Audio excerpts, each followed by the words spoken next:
We received this document from a confidential source this afternoon. It's a Customs and Border Patrol form, and it shows that Jesus Campos entered the United States from Mexico at the San Ysidro border crossing in San Diego County almost exactly to the hour 1 week after the Las Vegas shooting at the beginning of October.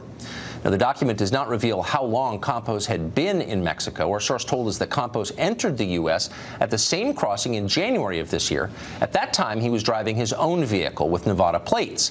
And yet, in this document from a little over 2 weeks ago, Campos was driving what appears to be a rental car with California plates. Now, this information raises a number of questions about the Las Vegas investigation and the crime itself. Jesus Campos is the only eyewitness to the biggest mass shooting in modern American history. At the time he was in Mexico, the press was reporting that investigators thought Stephen Paddock, may have had an accomplice in these killings. Why did authorities allow Campos to leave the country just days after the shooting, while the investigation was still chaotic and, of course, ongoing? How did Campos, who reportedly had a gunshot wound to the leg from a high-powered rifle round, manage to travel to Mexico? Did he fly? Did he drive? Was his employer aware that he left the country? Were investigators aware? Did they facilitate the trip? What day did Campos get to Mexico? How was he able to drive back for hundreds of miles from the San Diego border back to Las Vegas? Why did he take a rental car instead of his own car? The union that represents Campos told us they were aware that he left the country. They claim it was a pre-planned visit. Why did it take a government leak for the rest of us to find that out? Why has MGM been so intent on controlling availability to Campos, booking him on the Ellen DeGeneres show and shielding him from press inquiries? Why did he appear with a co-worker in the Ellen interview rather than solo? Why did Ellen ask only leading softball questions? Why have so many people gone to so much trouble to shape the story of Jesus Campos? ABC spoke to Campos on October 4th.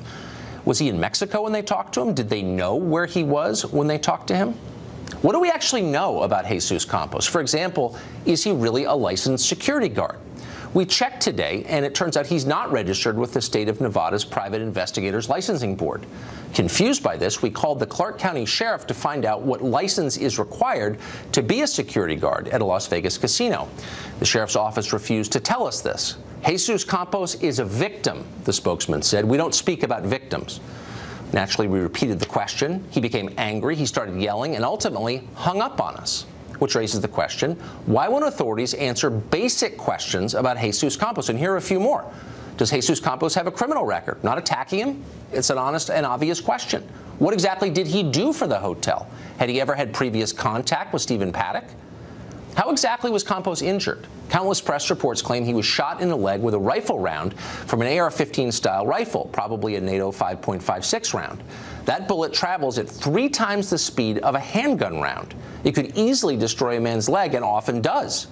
Given that, how could Campos possibly have driven 700 miles from Las Vegas to the Mexican border and back less than a week later? And then there's Stephen Paddock, the shooter. We still know essentially nothing about him. Even the most basic questions about his behavior remain unanswered, such as, how did he get access to the hotel's freight elevator? How many other hotel guests had that access? Does surveillance video from the casino show Paddock entering the elevator alone or with others? Had he used that elevator before? If so, how often and why was he using that elevator? More broadly, had Stephen Paddock ever previously appeared on the radar of the FBI? Here was a man gambling millions of dollars and stockpiling weapons and ammunition. His name was all over federal databases. Nobody in law enforcement noticed him? We learned today that Paddock's computer is missing its hard drive. Why did it take nearly a month for investigators to tell us that? Did they just find out themselves? We don't know. What do we really know about Paddock or his family? His brother was recently arrested on child pornography charges. Was that part of a separate investigation? Was it related to this case? How many family members does he have exactly? Was he in regular contact with them? Did they have any reason to believe he was planning an attack? And by the way, where's his girlfriend? We could go on. The point is, this story gets murkier by the day, and that is the opposite of what is supposed to happen. It's impossible to know exactly what is going on with the Vegas shooting. We're not going to speculate. But it's obvious that there is lying and incompetence at the heart of it.